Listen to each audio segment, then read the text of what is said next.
Amigos, muy buenos días, bienvenidos a su programa Frente a Frente, como cada mañana a través de su televisora regional Mira TV, Canal 9 de Inter. Vamos a recordar, como cada mañana, nuestras redes sociales. La cuenta de Twitter del programa es @Frente a Frente 9, mi cuenta personal es @Jairco. Hoy es lunes 16 de agosto del año 2021, en plenas vacaciones, en temporadas normales esto podría ser una plena vacación. Bueno, algunos han pasado todo este tiempo de pandemia de vacaciones forzosas. Otros, bueno, han tenido la posibilidad de producir algo, trabajar y manejarse más o menos en el marco de lo difícil, lo duro que ha sido la pandemia. Hoy voy a tener como entrevistado a Felipe Mujica, el secretario general del Movimiento al Socialismo Más, agudo analista político, y con Felipe queremos hablar, y le pusimos al tema en nuestro post diálogo, negociación y elecciones. De esos tres puntos vamos a ir tocando. Pero antes de darle la bienvenida a Felipe Mujica, quiero hablar acerca de la situación tan difícil que están atravesando cientos de familias, incluso con personas desaparecidas tras el desbordamiento del río San Pedro, producto de las fuertes lluvias de los últimos días. Se han implementado varios operativos de ayuda, de asistencia, situación muy, pero muy difícil la que están atravesando estas familias, además toda esa zona muy afectada. Este ha sido un problema permanente, el tema de la quebrada del río San Pedro. Cada vez que llueve torrencialmente supuestamente esa situación se había superado, pero ya estamos viendo las consecuencias. Y les recuerdo que en el centro, en la organización Los Hijos de la Unión, la organización centenaria en su sede vieja allí en Los Teques, se ha establecido un centro de acopio para todas aquellas personas que tengan a bien colaborar con nuestros hermanos que han quedado prácticamente desamparados. Hay personas desaparecidas. Y hay que tener muchísima precaución porque aún se sigue insistiendo de que van a haber precipitaciones fuertes en el país. Así que muchísima precaución a las autoridades. Por otra parte, ayer tuve la oportunidad de conversar en horas de la tarde con el alcalde del municipio Los Alias, José Fernández, y la conversación tuvo que ver fundamentalmente con el tema que hemos venido denunciando aquí en el programa, la cola que se hace en la carretera que da acceso a la urbanización El Limón y a otras zonas circunvecinas de allí. Y nos hablaba el alcalde que efectivamente la alcaldía se ha abocado a esa situación desde hace mucho tiempo, incluso previo a la denuncia que nosotros hemos venido haciendo allí, que ha planteado la necesidad urgente de sacar de allí la cola, porque eso está afectando, es una carretera muy pequeña y está absolutamente consciente de que esa vía obstruida podría generar mayores problemas. Se habló del tema de ponerla en la zona hacia los helechos, pero esa vía presenta una gran cantidad de huecos, yo diría que más que huecos, cráteres, y la alcaldía se va a abocar a pavimentar esa zona, pero no lo ha podido hacer por el tema de las lluvias. Se está pensando además que sería inconveniente, de acuerdo a lo que me dijo el propio alcalde, porque los dispensadores de gasolina están hechos para que la gente venga proveniente del pueblo y no de los helechos. Es decir, que habría que hacer ahí un operativo para suministrar el combustible. Pero de cualquier manera, lo importante es que se está atendiendo el tema y se le está buscando una solución. Bien, por lo demás, mis amigos, aunque estamos muy lejos, no podemos estar ajenos al tema de Afganistán. Esto parece un retroceso lo que está ocurriendo en Afganistán, y yo creo que hay que estar muy pendiente de este tema, y va a ser uno de los temas que queremos conversar también con Felipe, que conoce bien la situación en Afganistán. 20 años después de esa ocupación, ahora surge de nuevo la ocupación talibán. Ayer la gente está huyendo despavorida, ya la fuerza diplomática prácticamente fue la primera que se protegió y quedó fuera de Afganistán, pero la gente tiene mucho temor, a pesar de los mensajes que han dicho los talibanes, que han expresado los talibanes, de que esta ocasión no va a haber violencia. Ver para creer. Vamos a activar nuestra mensajería, el 0424-234-4084. También les recordamos que este programa lo puede ver usted en reposición a las 9 de la noche y a partir de mañana ya estará disponible en nuestro canal de YouTube, Jairo Cuba TV, al cual invito para que se suscriban. Le damos la bienvenida, sin más preámbulos, a Felipe Mujica, que siempre trae buenas noticias a este programa Frente a Frente. Muy buenos días, Felipe, ¿cómo estás? Buenos días, Jairo. Feliz año. ¿Cómo están las cosas? ¿Feliz año por qué? No nos habíamos visto este año. No, ¿cómo no? ¿Sí nos vimos? Claro, nos vimos, no recuerdo cuándo, pero fue después del feliz año. Ah, bueno, entonces, perfecto. Felipe, compleja la situación, no solamente en Venezuela, sino en el mundo. Yo quisiera que nos hiciera un comentario con relación a lo de Afganistán, que me parece que es importante también que la clase política venezolana aborde un poco ese tema, porque, bueno, se trata también de un tema humano, ¿no? Fundamentalmente. Te estaba escuchando, y cuando estaba escuchando, empecé a recordar toda la información que estuve viendo ayer sobre el tema de Afganistán.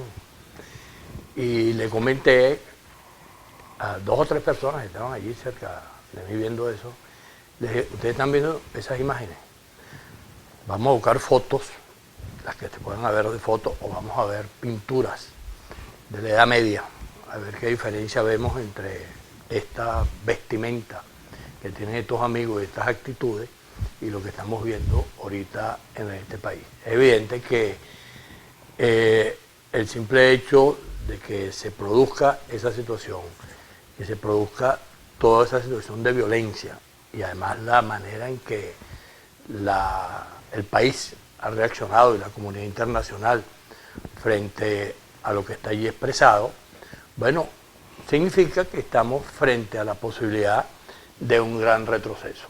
Cuando uno ve la manera en que ellos traducen su discurso, el propio nombre que utilizan para denominarse como sector, la forma en que ellos señalan que van a comportarse y el temor con que ha salido la representación española, la representación norteamericana, la decisión que implementó el gobierno de los Estados Unidos, que no es una decisión de ahora, sino una decisión de cierto tiempo, de retirarse allí, y apenas se retiraron, bueno, el país simplemente quedó en manos de estos señores. Bueno, ¿qué va a ocurrir? Mira, yo creo que estamos en presencia, evidentemente, de una palabra que tú aplicaste, estamos en presencia de un retroceso. Ese retroceso se va a ver en términos culturales, toda la manera en que ellos tratan lo que son las mujeres, la participación de ellas en la sociedad, la forma en que diseñan. El fundamentalismo es retrógrado. El fundamentalismo, que es lo que ellos practican de manera permanente, bueno, nos va a colocar nuevamente en una circunstancia que, por cierto, va y viene permanentemente en esos países.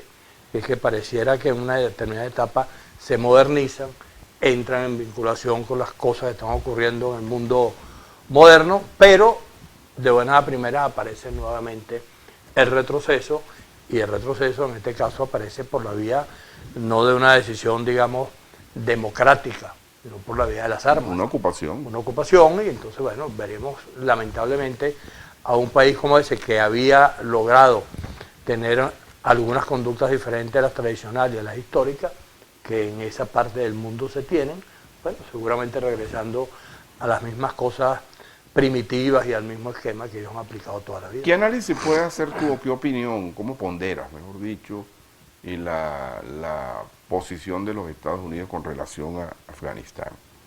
Bueno, yo creo que los Estados Unidos tienen un serio conflicto con todo lo que implican esos esquemas, en los cuales ellos logran establecer mecanismos de dominación por la vía militar, por la vía de controles de esa naturaleza, pero que no logran que se consolide de manera definitiva unos desarrollos alternativos. Y por supuesto, se supone que tú vas a ocupar un país 20 años. Después de 20 años debería haber algún efecto para que no se te presentara a los niveles de salvajismo que aparentemente allí estamos en condiciones de estar viendo dentro de poco. Entonces creo que a ellos les ocurre un poco lo que les pasó en Vietnam, lo que les ha pasado en otros sitios donde por la vía de la ocupación militar y del control pretenden resolver el problema, cuando en definitiva en cualquier parte del mundo eso la única manera de resolverlo es que la sociedad vaya paulatinamente creciendo, desarrollándose, modernizándose y no dejando de convivir con lo que puedan ser sus tradiciones.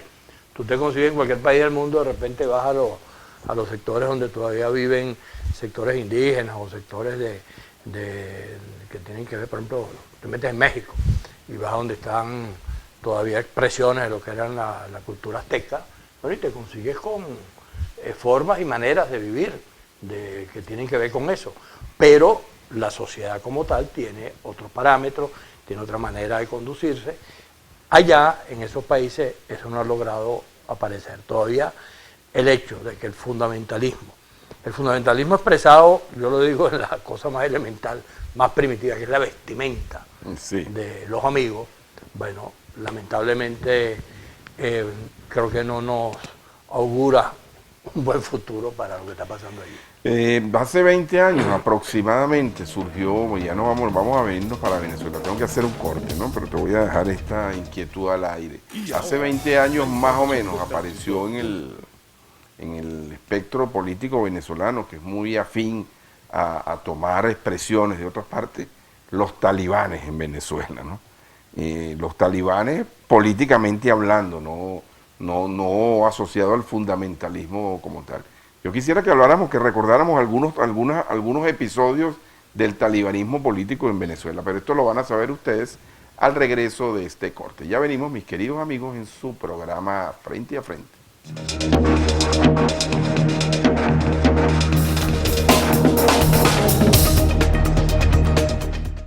Estamos de regreso, mis queridos amigos, en su programa Frente a Frente, la referencia informativa de cada mañana en los Altos Mirandinos, y activada nuestra mensajería de texto 0424-234-4084, conversando en la mañana de hoy con Felipe Mujica, secretario general del Movimiento al Socialismo. De verdad, hay que estar pendiente de este tema, solidaridad con la gente, con los afganos, con nuestros hermanos afganos, porque independientemente de que no estemos cerca geográficamente, bueno, una situación de esta afecta de verdad, y además que sensibiliza, Felipe, este tipo de cosas, sobre todo con la población, porque si tú ves al presidente, bueno, yo creo que el presidente tiene dificultad para caminar, pero subió esa escalerilla del avión rapidito y se despidió rápido.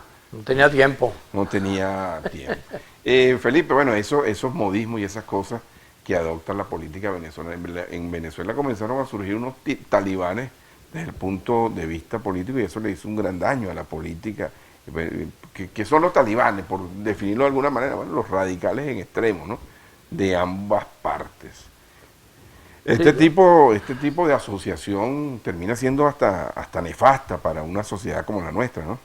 Bueno, yo utilizo siempre, desde hace bastante tiempo hablando del tema, señalo que el fundamentalismo o el autoritarismo o el concepto de talibanes no tiene sexo.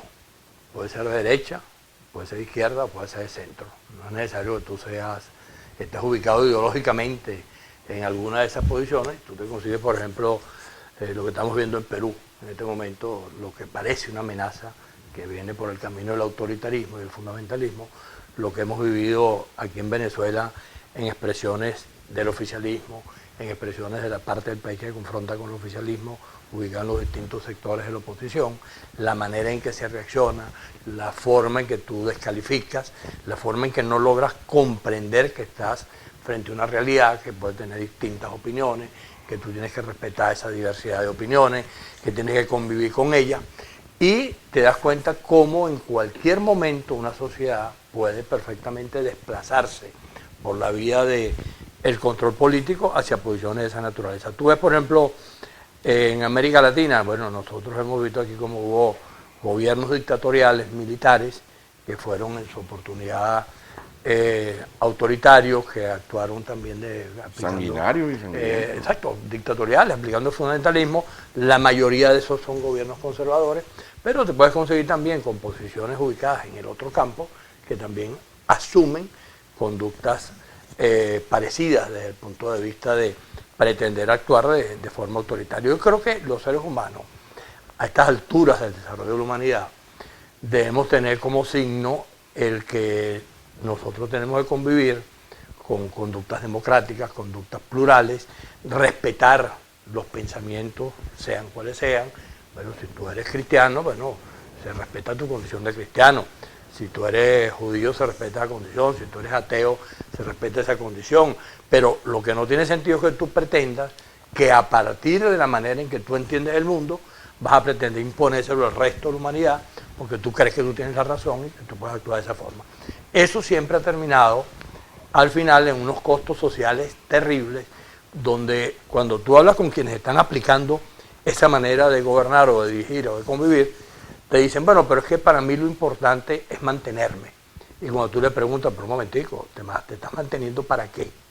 ¿Para poder resolver los problemas de la sociedad o te estás manteniendo simplemente porque tu problema es mantenerte controlando tales o cuales aspectos, o controlando el país, o controlando la sociedad? Entonces, por supuesto, todo eso se corresponde con visiones sumamente atrasadas, con conceptos que no tienen que ver con lo que hoy es la humanidad, y sobre todo la humanidad en los países o en los sectores del globo terrestre que hay mayor desarrollo, y que entonces estamos obligados a tener que convivir, a tener que respetar. Y si estás en desacuerdo, bueno, perfecto, yo te lo digo, pero te lo digo con respeto. Yo no puedo estar en desacuerdo contigo, y entonces lo primero que hago es descalificarte y decir, no, Jairo, lo que pasa es que tú eres tal cosa. Y entonces tú me vas a responder a mí de la misma manera. Porque simplemente cuando una conversación comienza por allí, termina mal, porque nadie tiene por qué calarse tratamiento de esa naturaleza. Felipe, antes de continuar, tengo aquí un mensaje que no quiero dejar pasar. Buenos días, a partir de hoy a las 8 de la mañana hasta la 1 del mediodía estará siendo velado en la sede de la Casa Vieja de los Hijos de la Unión y en Los Teques a nuestro consocio vitalicio Modesto Antonio Marmolé. Esto es a partir de las 8 de la mañana. Aprovechamos para enviar nuestra sentida palabra de condolencia a los familiares de Modesto Antonio Marmolé, que está siendo velado, va a ser velado a partir de las 8 de la mañana hasta la 1 del mediodía, pasada el mediodía, en la sede vieja de los Hijos de la Unión. Bien, fíjate, Felipe, ese análisis que tú hacías, esa reflexión que tú hacías, es muy importante, porque el lenguaje político en Venezuela, incluso el trato, comenzó a descender de nivel precisamente cuando hubo el cambio de este proceso llamado revolucionario. Eso trajo muchísimas consecuencias, ha traído muchas consecuencias, sobre todo cuando en lo que tiene que ver frente a lo que han podido evolucionar otras sociedades, y la nuestra parece que se ha quedado estancada.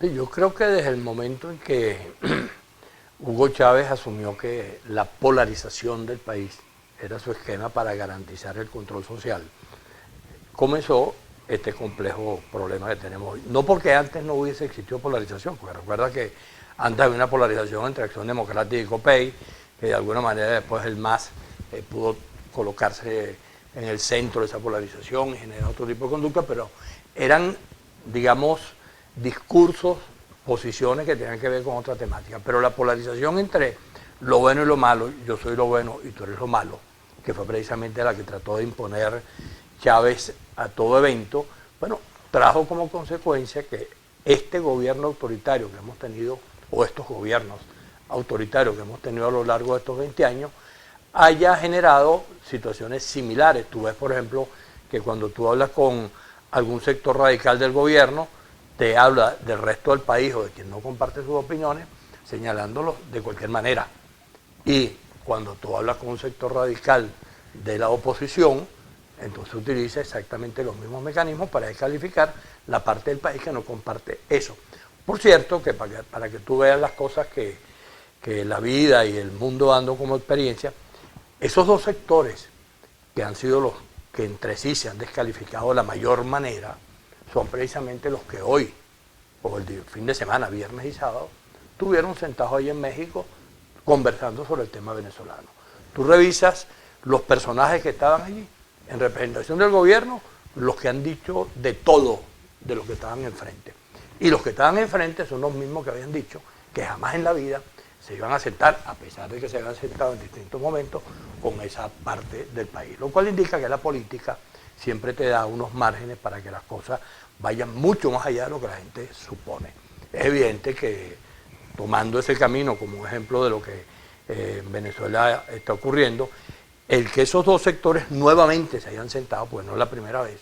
Recuerda que se sentaron en Santo Domingo, se sentaron en Noruega, se sentaron en Venezuela, ahora se sentaron en México, y todas las veces anteriores que se sentaron fracasaron por distintos motivos que entre ellos mismos señalan que puede ser este o el otro, pero fracasaron las negociaciones. En esta oportunidad, los mismos que se han descalificado entre sí, los mismos que, por ejemplo, cuando no son ellos los que están sentados dialogando, descalifican otros sectores de la sociedad venezolana que dialoguen. Si se sienta Fede Cámara, entonces porque Fede Cámara es colaboracionista. Si se entiendan los partidos tales o cuales, entonces son colaboracionistas. Pero cuando ellos se sientan, entonces ellos están actuando en nombre de no sé qué cosa. Todo eso hay que superarlo. Porque, por ejemplo, yo creo que eso está ocurriendo en México, que ocurrió en México, es un ejemplo de algo en lo cual hay que insistir, porque el diálogo siempre tiene que ser una solución y una salida. Pero es evidente que no puede ser el diálogo ni producto de manipulaciones, ni producto de los intereses particulares, sino que para que el diálogo funcione, y así ha sido a lo largo de toda la historia de la humanidad, tiene que ser incluyente. No tiene ningún sentido que dialogue una parte del país y la otra parte del país o vea aquello como una cosa extraña o no se sienta representada. Ojalá esos venezolanos que se sentaron en México puedan comprender, sobre todo los sectores opositores que participaron allí, esa parte de la oposición, entienda que el paso siguiente que deberían dar es salir a buscar al resto de la oposición, para hablar con el resto de la oposición sobre lo que comenzó en México, para ver si es verdad que se pueda armar algo que efectivamente le pueda buscar una solución al tema venezolano, porque ve lo que hace el gobierno, lo estábamos comentando aquí. El gobierno aquí en Venezuela reconoce a Juan Carlos Alvarado como el presidente de COPEI, y allá reconoce en México a Roberto Enrique. Aquí reconoce como secretario general de AD a Bernabé, y allá reconoce a Luis Aquiles como representante de AD.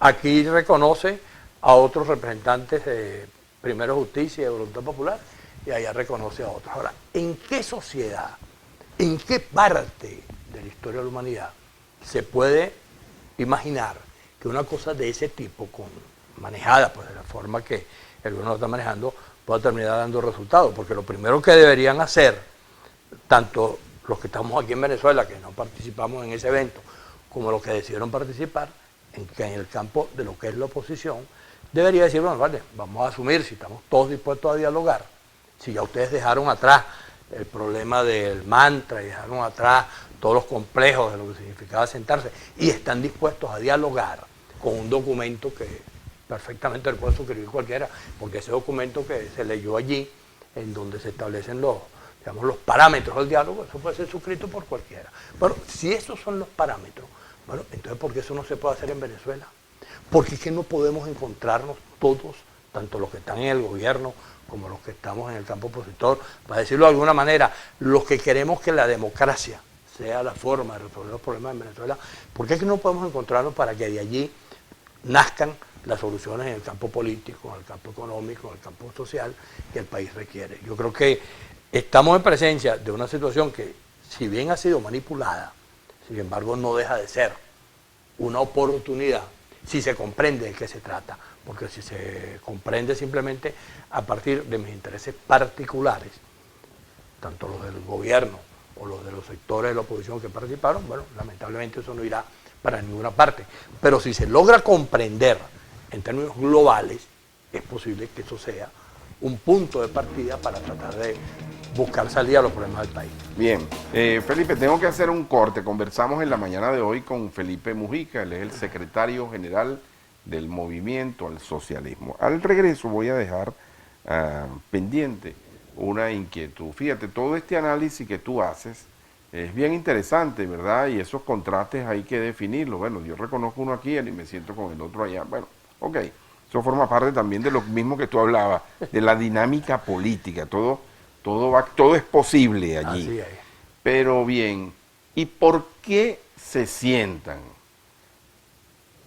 Suponemos y entendemos que por la prioridad que es Venezuela, buscar el entendimiento y la manera de superar esta crisis.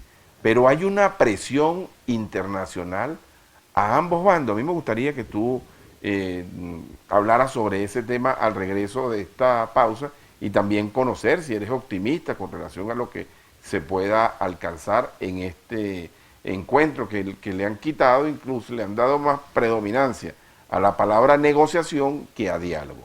Ya venimos, mis amigos, en su programa Frente a Frente.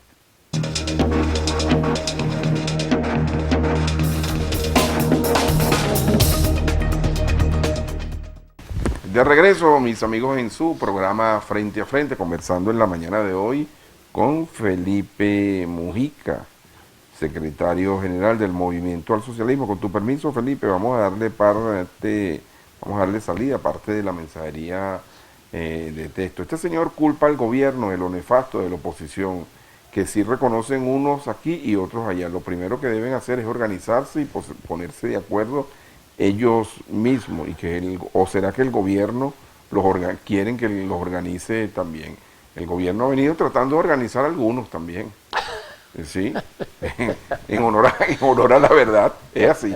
Buenos días. Lo bueno de lo que pasa con los talibanes es que en las organizaciones como la ONU, OEA y otras ya están preocupadas, ya lo dijeron. Eso lo dicen siempre con todos, dice el señor Pérez. Buenos días, tenemos 2 meses sin la bolsa de comida en Residencia Lagunetica, la alcaldía ni pendiente. Buen día, aquí en toda la Matica tenemos 9 horas sin luz. No sé qué pasó y Corpolet no se ha manifestado. Hola, feliz día, bendiciones, amigo. Aquí en la Casa de Artes Ajenos como persona, 400 personas esperando la vacuna y no ha llegado el personal que labora aquí en la Casa de Artes. Eso es, creo que es el Ateneo, ahora le cambiaron el nombre, ahora le llaman Casa de Artes. Qué manía cambiar el nombre de las cosas, ¿no? Sí, la autopista Francisco Fajardo, ahora... La Guaira. La Guaira, es decir, qué manía de... Si eso es gestión, señores, bueno. Hace casi 1 mes sin agua en Matica arriba, mientras el sector La Mata se bota el agua en las calles desde el viernes hasta el lunes. Buenos días, Jairo. En octubre se cumple 1 año sin alumbrado público, el 23 de enero, zona A. ¿Qué te parece? Bueno, buenos días. ¿Usted qué es correcto, justo? ¿Cómo va a ser posible que la entidad Banesco de la Bermúdez se burlan de los clientes de la señora de la vigilancia y pasan a sus amigos que no son adultos? Buenos días, Jairo. Seguimos sin alumbrado en Alberto Rabel. Por favor, ayúdenos, difunda esto todos los días, lo dice Olivia Rodríguez. Buen día, apreciado Jairo. A esta hora el sector La Francesa del Vigía, estamos sin electricidad, se fue anoche a las 11 y todavía nada, lo denuncia Carlos Daniel Scott. Bien, continuamos conversando, hay mucha más mensajería, pero vamos a darle espacio al entrevistado en la mañana de hoy, Felipe Mujica. Como tú ves, Felipe, este es un programa interactivo, ¿no? Y siempre son los mismos temas, ¿no? El agua, la luz, es decir, son recurrentes. El agua, la luz y la inseguridad, que son los 3 grandes temas. Y aquí en los Altos Mirandinos el tema de la luz es una cosa terrible. Y el tema del agua, es fatal. Felipe, bueno, retomando la situación del diálogo, ¿eres optimista con relación a esto? ¿Y por qué, Felipe, de la noche a la mañana, tomando en cuenta ese análisis que tú hacías, de la noche a la mañana entonces los que se desacreditan en Venezuela, en México son amiguitos? ¿Por qué de la noche a la mañana se produce esto? ¿Hay una presión internacional que tú presumas que puede estar ocurriendo? Te voy a hacer previamente un comentario sobre uno de los tuits que leíste en relación a que yo responsabilizo al gobierno de lo que pasa en la oposición. Creo que el amigo que escuchó el comentario interpretó de manera equivocada las cosas. Yo lo digo muy claro, el gobierno actúa dentro de su plan. El principal propósito del gobierno a lo largo de todo este proceso político ha sido dividir al país y por supuesto dividir a la oposición. Eso no hay la menor duda al respecto. Y lo ha logrado. Pero lo ha logrado gracias a que la oposición nos hemos equivocado en la conducta. Porque, por ejemplo, yo quiero judicializar Acción Democrática, pero el primer paso es que Bernabé Gutiérrez y Henry Ramos se peleen para que se me justifique la manera de judicializar Acción Democrática. Yo quiero judicializar o quiero acabar con la Asamblea Nacional, pero lo primero que tengo que hacer es buscar un grupo de parlamentarios que se peleen con Guaidó y entonces acabo con lo que era la Asamblea Nacional. Es decir que el propósito del gobierno siempre estará claro, dividir. Ahora, es evidente que el que tú te dividas o no te dividas, depende de ti, no depende de lo que haga el gobierno. Entonces, ese es un aspecto que hay que tenerlo muy claro, porque mientras los sectores opositores no corrijamos los errores, nosotros lo dijimos claramente el 19 de enero de este año, a propósito del aniversario del MAS, dijimos, hay tres cosas básicas. Uno, reconocer los errores, porque mientras el sector opositor no reconozca o no reconozcamos, para hablar en primera persona, los errores que hemos cometido en Venezuela, el país tampoco te va a creer. Segundo, hay que buscar una forma de encontrarnos sin exclusiones, que tú no digas, no, tú sí, yo no, aquel no porque aquel es así, aquel tiene no sé qué cosa, aquella tiene no sé qué cosa, sin exclusiones. Y la tercera cosa, dijimos, vienen unas elecciones, tratemos de ir a esas elecciones de manera unitaria y con candidatos únicos. Bueno, vamos al tema de por qué... ¿Hubo presión, Felipe? Yo creo que es un hombre informado. Yo creo que es evidente que estamos en presencia de un problema, el problema principal que tiene el gobierno, que es que el gobierno, el dinero no le alcanza para hacer lo que eventualmente ellos quieren hacer como gobierno. Es evidente que el gobierno, producto de sus errores en el pasado, cerró una cantidad de espacios en el campo de la economía que no tenía por qué haberlo cerrado, la cantidad de empresas que han dejado de funcionar, el fracaso en términos petroleros, el fracaso en términos de todo lo que el país en aquel momento estaba desarrollando y que simplemente producto de un esquema absurdo que ni siquiera tiene ya posibilidades de privar en términos de solución, bueno, que era pretender que el Estado o que el gobierno iba a manejar absolutamente todo y que, bueno, vamos a privatizar y te privatizo y te quito las cosas aquí, te las pongo allá, etcétera. Todo eso que hemos visto que hizo Chávez y que después Maduro también ha continuado y que es ahora cuando comienzan a aparecer algunos elementos de corrección. Por ejemplo, tengo la impresión de que el gobierno ha asumido que lo que más le conviene es tratar de tener un país en donde la economía sea liberal, como es en China, que permita que todos los sectores privados y que las leyes del mercado sean lo que priva, independientemente de que yo quiera seguir manteniendo un gobierno autoritario. Si ese gobierno autoritario continúa o no continúa, no depende solamente del gobierno, depende también de lo que los venezolanos decidamos hacer frente a ese gobierno autoritario.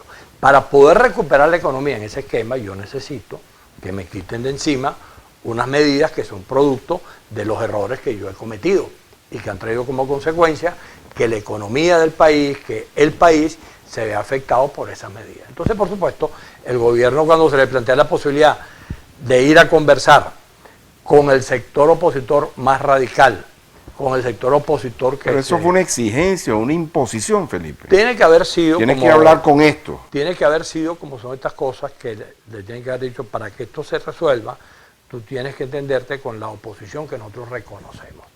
La oposición que viene reconociendo esa parte del país es, esa parte del mundo, pero es esa oposición expresada en Guaidó, que ha tenido 3 años de fracaso, utilizando la frase que, a propósito del aniversario del MAS, en el discurso que hicimos allí, señalamos, ojalá, era la discusión de si íbamos o no íbamos a lo del 23 de enero, señalamos, ojalá esto que está comenzando Guaidó, cuando lo evaluemos, esté 3 pasos adelante y no 3 pasos atrás.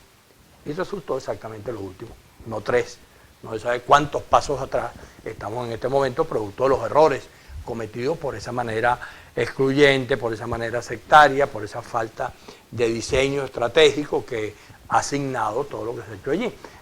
Los gobiernos, el gobierno colombiano, el gobierno brasileño, el gobierno norteamericano, etcétera, para nombrar algunos, acompañaron esa experiencia. Pero se fueron dando cuenta paulatinamente que eso no iba para ninguna parte. El fracaso de Cúcuta fue un desastre frente a las expectativas que en ese momento se crearon quienes fueron a Cúcuta a acompañar lo que allí ocurrió, lo que después hicieron en la Plaza Altamira, los llamados permanentes que no han terminado en nada y que simplemente ellos lo están evaluando. Ahora, esos gobiernos, y en especial el gobierno de los Estados Unidos, tienen interés en rectificar. Y yo creo que ellos han dado un paso que es el que dieron en México. Vamos a hacer esta reunión, ustedes que no se encuentran, encuéntrense, ustedes que no se hablan, traten de hablarse, de saludarse, de decirse buenos días, ¿cómo está? Vamos a hablar del tema, porque como estábamos comentando ahorita, tú no puedes pretender negociar sin dialogar. Lo primero es dialogar y del diálogo surge la negociación. No es que yo voy a colocar, como estaban haciendo ambos, mis 4 condiciones, ¿no? Que se vaya Maduro, que las elecciones sean ya, las presidenciales, etcétera, y por el otro lado me quitas las medidas, me haces esto, y todo el mundo sabe que las negociaciones en procesos como estos, en el mundo, nunca arrancan con condiciones previas. Las condiciones se van dando en la medida que surge la negociación. Yo recuerdo lo que ocurrió en Vietnam, el proceso que se daba en París, lo que estuvieron discutiendo era si la mesa era redonda, o era rectangular, o era cuadrada. Pero lo que tenía que ver con el tema se comenzó a discutir una vez que se sentaron. No es que yo voy a colocar, me quitas los helicópteros, me quitas los vietnamitas de aquí. No, no, no. Tuvieron que sentarse y comenzar como surgen las negociaciones desde cero, a ver paso por paso e ir haciendo acuerdos que permitan que la cosa se vaya resolviendo. Yo te insisto, independientemente del origen, que creo que está claro, es una presión internacional que el gobierno cede a ella. El gobierno con toda seguridad tiene que haber hablado con lo que ellos llaman la oposición parlamentaria para explicarle lo que iban a hacer. Fueron allá a lo que ya comentamos, a reconocer allá una cosa que no reconocen aquí. Bueno, pero eso es la política da todo ese tipo de episodios que a uno le resultan verdaderamente paradójicos, pero se dan. Y bueno, ahí están dados. Sectores que hasta ahora decían, no me siento contigo, porque tú eres esto y esto y esto y esto. Y el otro decía, y yo tampoco te reconozco a ti, porque tú eres esto, esto y esto. Están sentados allá. Un poco como ocurrió en el caso de Colombia, con la diferencia que en Colombia la cosa fue después comenzó en el año 48 y se sentaron en el 2000 y tanto finalmente a buscar una solución. Ojalá este diálogo tenga el destino de, como ya te dije, en el campo opositor, ojalá los que están allá sentados entiendan que para que eso tenga éxito, no solamente depende de ellos, depende también de los que estamos aquí en Venezuela, que por las razones que sean, ellos decidieron que no participaran y el gobierno los acompañó en eso. Entonces, el primer paso que yo daría, insisto, es que ese sector opositor salga a buscar a los que estamos en Venezuela para ver cómo se traza una estrategia compartida que tenga que ver con los temas venezolanos y tenga que ver, por supuesto, con lo que en política está ocurriendo en Venezuela, que entre otros está el tema electoral del 21 de noviembre. Bien, tengo que hacer un corte, el último corte del programa. Al regreso, Felipe, vamos a hablar del tema elecciones y también me llama poderosamente la atención si uno interpreta los discursos inaugurales, no se habla de gobierno interino y tampoco se habla de las oposiciones. Allí como que le metieron lupa o le metieron el corrector a los discursos y yo creo que eso tiene que ver con la intermediación del Reino de Noruega. Ya venimos, mis queridos amigos, en su programa Frente a Frente.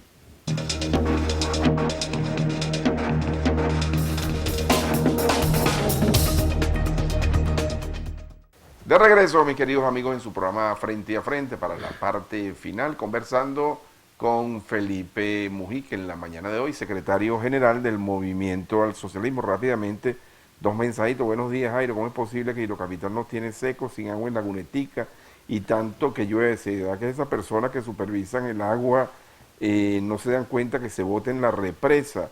Buenos días. ¿Sabrá usted si el pueblo de San Antonio van a despachar gasolina? No van a despachar gasolina en la bomba del pueblo de San Antonio porque se están haciendo unos trabajos allí Eso me lo dijo el alcalde José Fernández.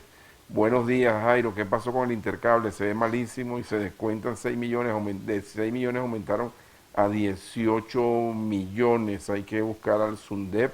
Yo estoy tratando de conversar con la gente de Inter para que venga al programa y pueda aclarar este tipo de situación tan difícil.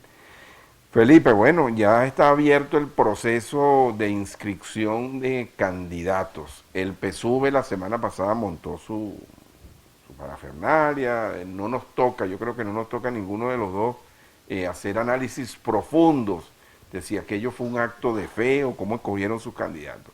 Lo cierto del caso fue que engrasaron la maquinaria y ya tienen candidatos. Entonces te voy a hacer la misma pregunta que les he hecho les he hecho a varios y la he puesto aquí.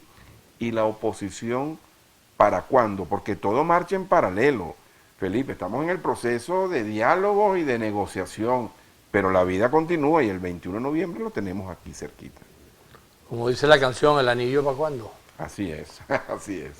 Cuando tú hablas de que engrasaron, ¿qué quisiste decir? La maquinaria.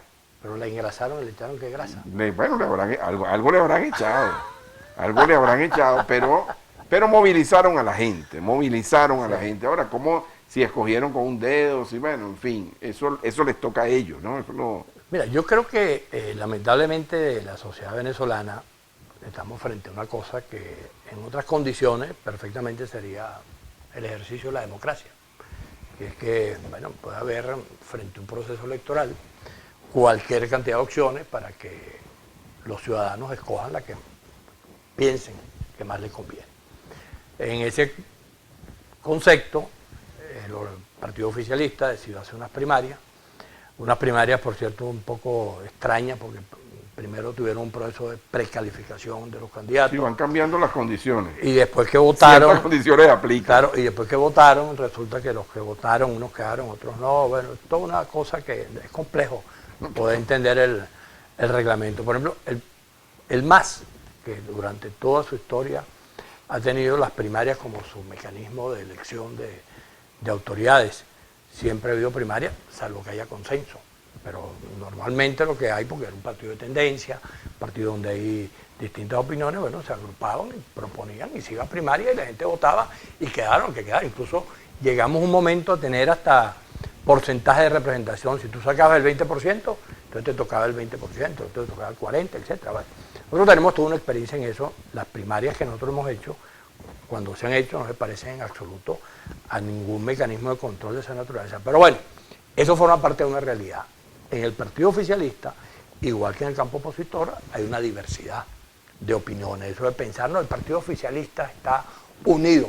Eso todavía está por verse porque, por lo que yo conozco, hay resultados que verdaderamente son complicados. Cuando tú ves, por ejemplo, el hecho de que aquí en Los Teques está ahora un candidato a alcalde, que era el alcalde de acá de Carrizales, y lo que eso significa internamente, lo que significa a dónde fue la que era antes alcalde de Los Teques, etcétera. Todo eso son expresiones que, bueno, habrá que continuar con la vida para ver de qué manera se producen esa diversidad y cómo la gente lo asume. Es evidente que no solamente es la primaria. Eso tiene unas consecuencias y es un proceso que está en pleno desarrollo y que habrá que verlo de aquí a que terminen las cosas que terminan desde el punto de vista de las postulaciones en el mes de octubre. En el campo electoral de la oposición, ¿qué es lo que estamos? Bueno, frente a una diversidad que no entiende que lo primordial es tratar de transmitirle al país un mensaje muy claro. Vamos unidos, vamos a buscar el mejor candidato y que la gente vea en esas dos cosas, el acuerdo unitario y la posibilidad de tener el mejor candidato, una clara opción para sentirse convocado y para salir a derrotar al gobierno.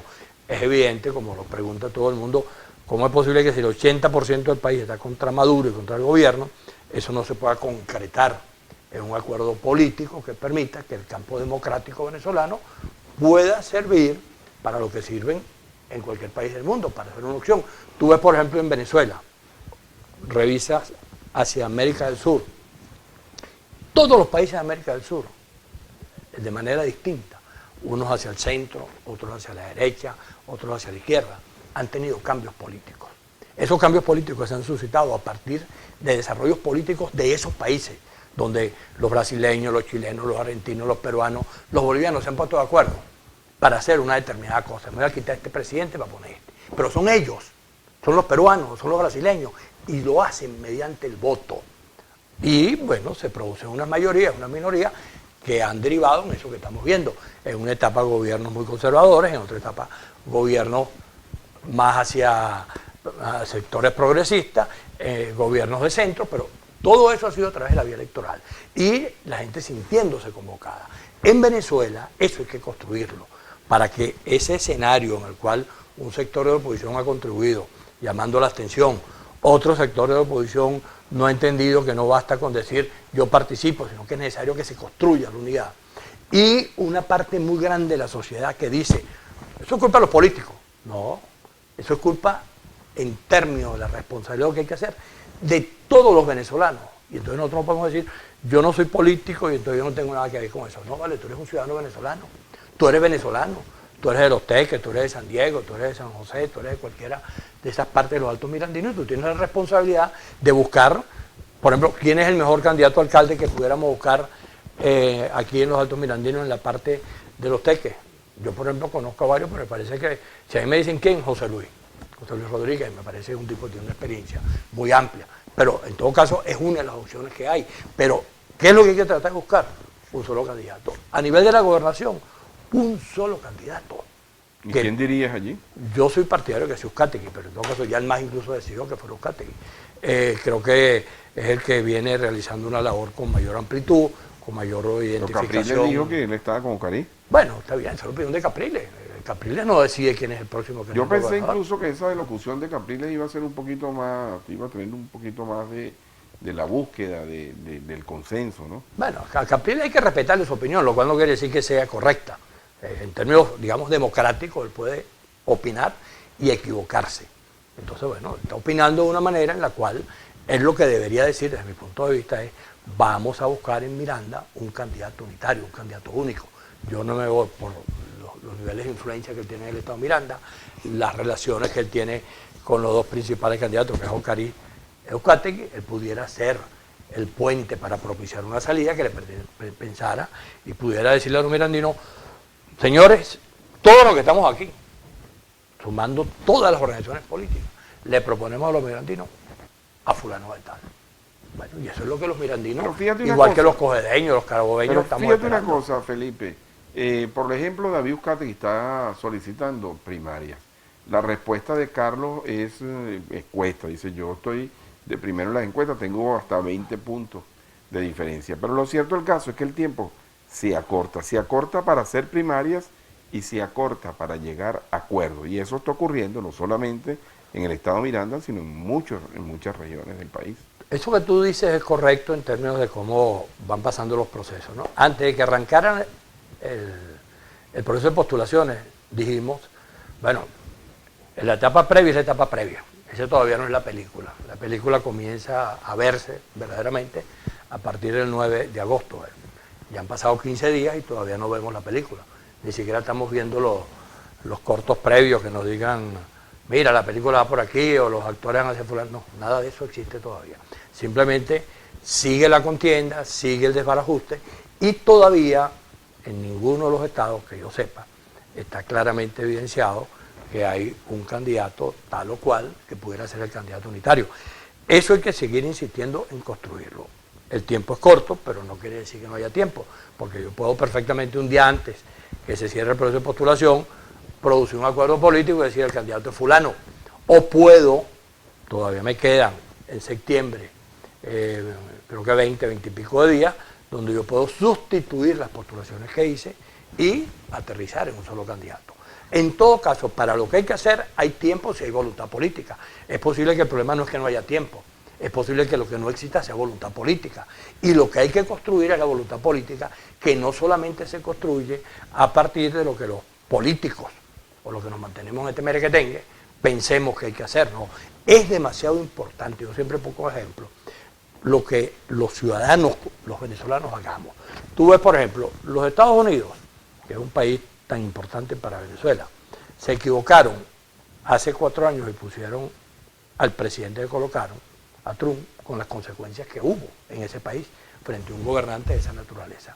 Convocaron elecciones, el Partido Demócrata es un partido importante, y de ahí hay también una personalidad importante. Pero ¿quién decidió de manera masiva cambiar? La población. Tú ves el volumen de participación que se generó por la voluntad política, los deseos de la mayoría de los norteamericanos por cambiar lo que estaba pasando allí. Bueno, y lo produjeron mediante el voto y de manera masiva. Fue la votación más grande en la historia de los Estados Unidos. Y eso no es porque el Partido Demócrata haya sido un monstruo. No vale, fue simplemente porque la gente entendió que eso lo tenía que hacer.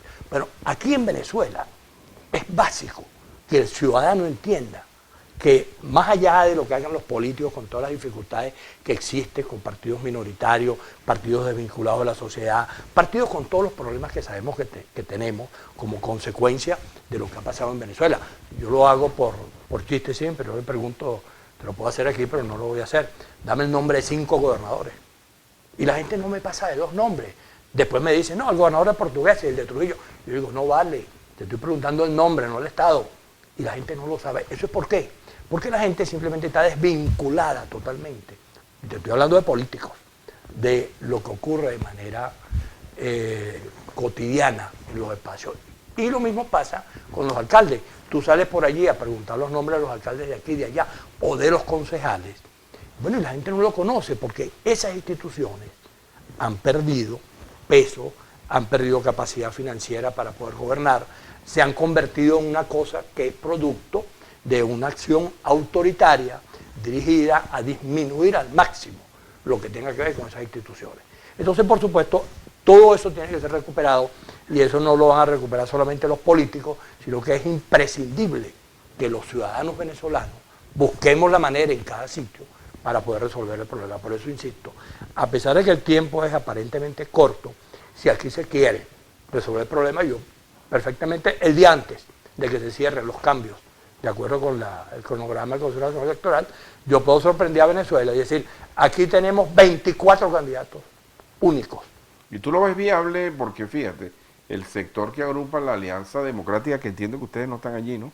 No. Ustedes no están allí. No estamos porque ellos disolvieron esa alianza como producto de un reglamento que inventaron, en donde lo que querían era simplemente validar unos acuerdos parciales entre ellos, y le dijimos claramente, hermano, nos vamos de este asunto sin pelear, simplemente nosotros no vamos a compartir un mecanismo autoritario, cuando estamos criticando el autoritarismo del gobierno, entonces vamos a aprobar un mecanismo autoritario aquí. Y bueno, y simplemente decidimos postular un montón de candidatos, donde hay candidatos de los partidos que están allí, el candidato de Bernabé, estamos respaldando a Falcón en Lara, estamos respaldando candidatos de Acción Democrática de Henry, como el gobernador de allá de Mérida, y así sucesivamente. Cuando tú vas revisando los 20 y tantos candidatos que el MAS ha propuesto, te vas a conseguir con un pluralismo que ningún otro partido, ninguna otra organización manifiesta, porque simplemente ahí hay candidatos que nosotros hemos buscado, primero por decisiones regionales. Aquí en Miranda hubo una competencia, estaba, como tú mencionabas, Mario Valdés, que quiso ser candidato, se hizo un evento regional y terminó ganando la postulación de Uzcategui por amplia mayoría, bueno, pero lo decidió la Dirección Regional de Miranda.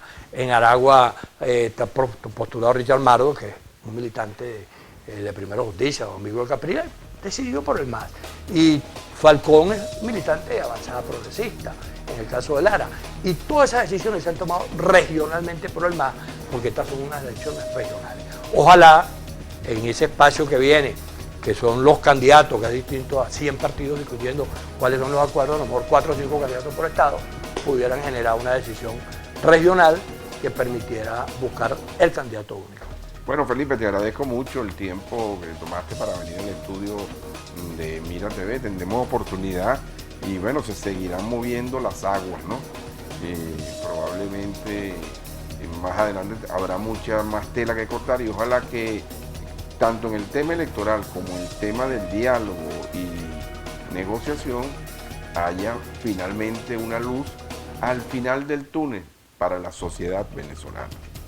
Así es, ojalá podamos construir eso que es imprescindible para que los venezolanos podamos entender que estamos viviendo una situación muy mala, pero que podemos resolverla perfectamente por la vía democrática y por la vía pacífica. Bien, mis amigos, yo los espero mañana en un nuevo Frente a Frente. Recuerden, esta noche a las 9 la reposición y mañana disponible en mi canal de YouTube, Jairo Cuba TV, solicitándole que por favor se suscriban y nos apoyen. Nos vemos mañana en otro Frente a Frente.